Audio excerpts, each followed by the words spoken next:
விடுதலை சிறுத்தைகள் கட்சி இந்த மது ஒழிப்பை, போதைப்பொருள் ஒழிப்பை முன்னிறுத்தி மகளிர் இதிலே பெரும்பங்கு வகிக்க வேண்டும். மகளிர் தான் இந்த குரலை உயர்த்தி பிடிக்க வேண்டும், ஓங்கி உரத்து முழங்க வேண்டும் என்கிற வகையிலே இதை மகளிர் மாநாடாக நாங்கள் நடத்துகிறோம்.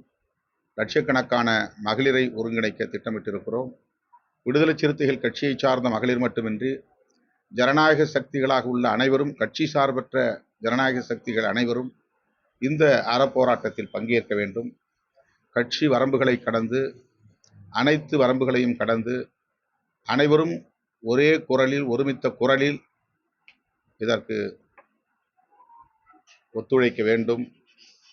இது எங்களுடைய அறைகூவல். கட்சி அரசியல் என்பது வேறு, சமூகம் சார்ந்த, மக்கள் நலன் சார்ந்த நிலைப்பாடுகள் என்பது வேறு.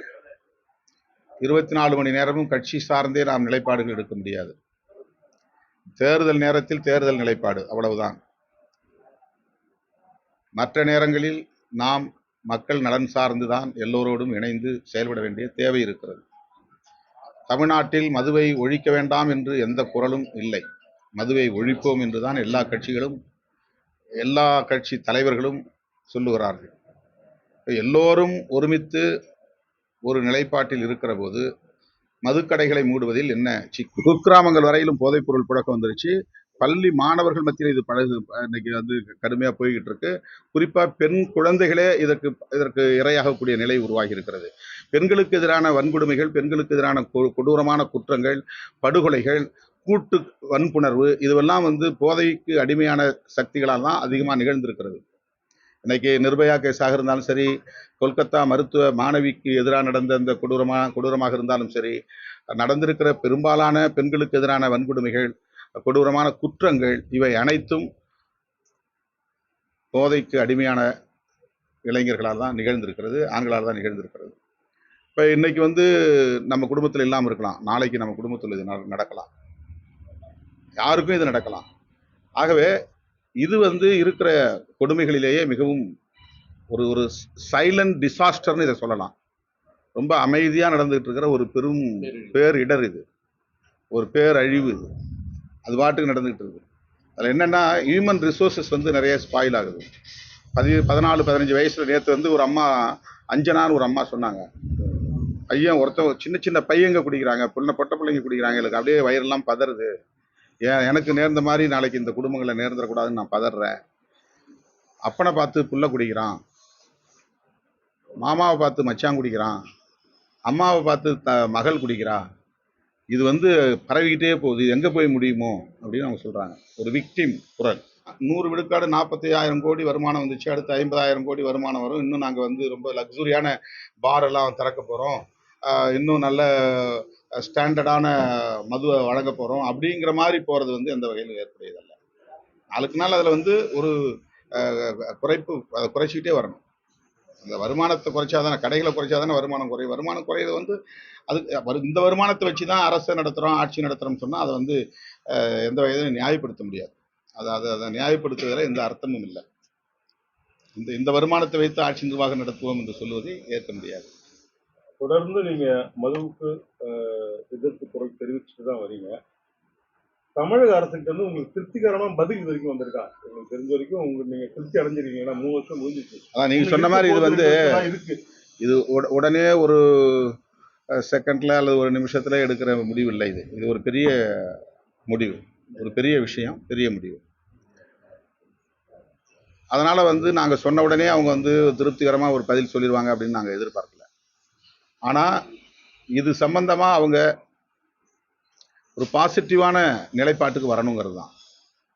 அவங்களுக்கும் நிச்சயமா மதுவிலக்கை நடைமுறைப்படுத்தணுங்கிறதுல உடன்பாடு இருக்கு. அது உடன்பாடு இருந்ததுனால தான் தேர்தல் அறிக்கையில் அதை பதிவு செஞ்சிருக்காங்க. இன்னைக்கு அது லெட்டர் அண்ட் ஸ்பிரிட்ல இருக்குது, அவங்களுடைய அறிக்கையிலே இருக்குது.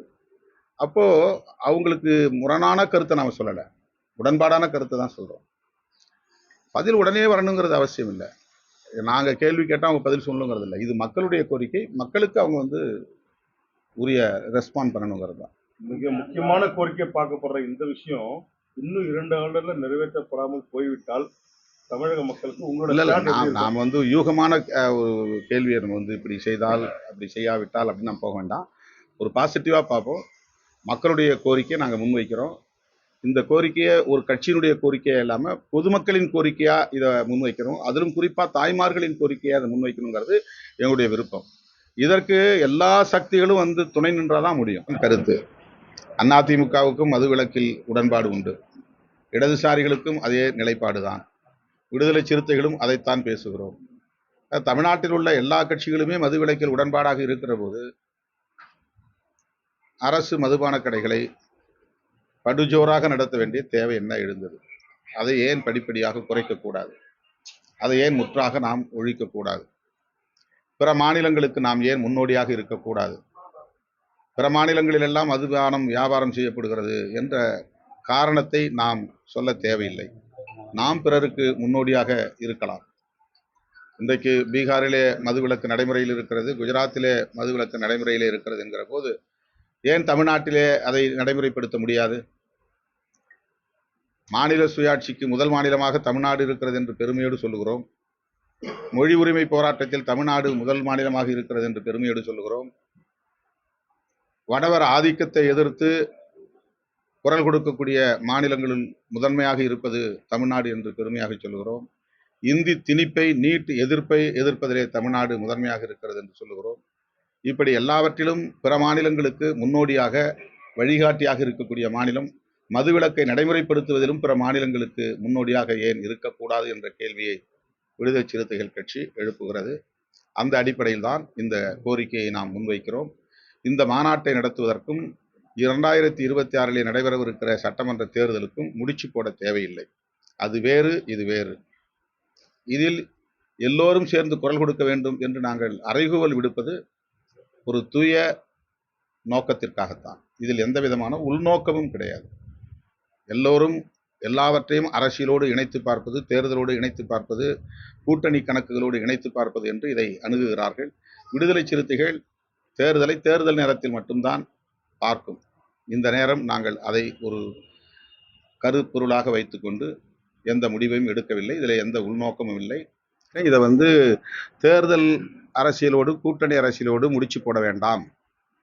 அப்படி முடிச்சு போட்டால் இதனுடைய நோக்கம் இந்த நோக்கத்தில் உள்ள தூய்மை களங்கமாகிவிடும்.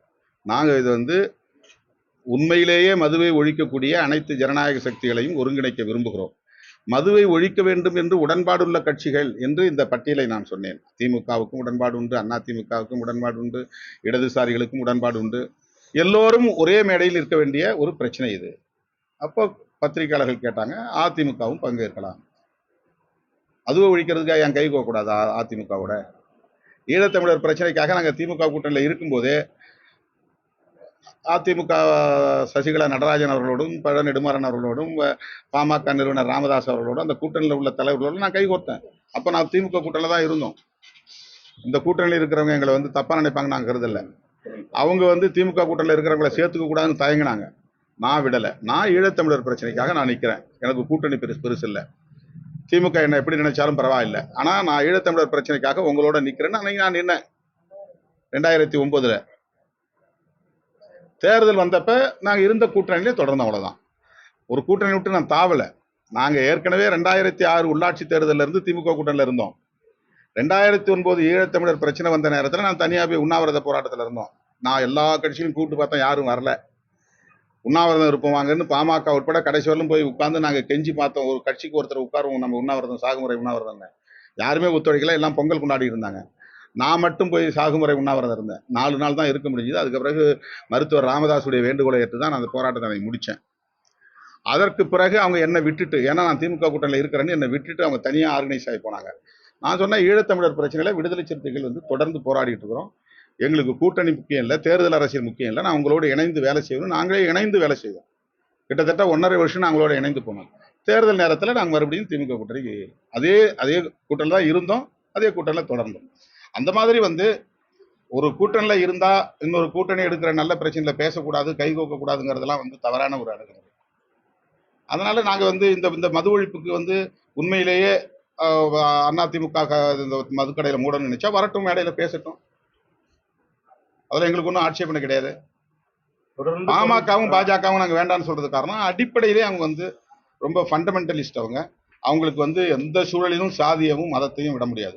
அவங்க எல்லாத்துலேயும் சாதிய மதத்தையும் அரசியல் ஆதாயத்துக்கு பயன்படுத்தக்கூடியவர்கள்ங்கிறத அப்பப்போ ப்ரூவ் பண்ணிட்டாங்க. அதில் வந்து அவங்க ஒரு டெமோக்ராட்டிக்காக இல்லை.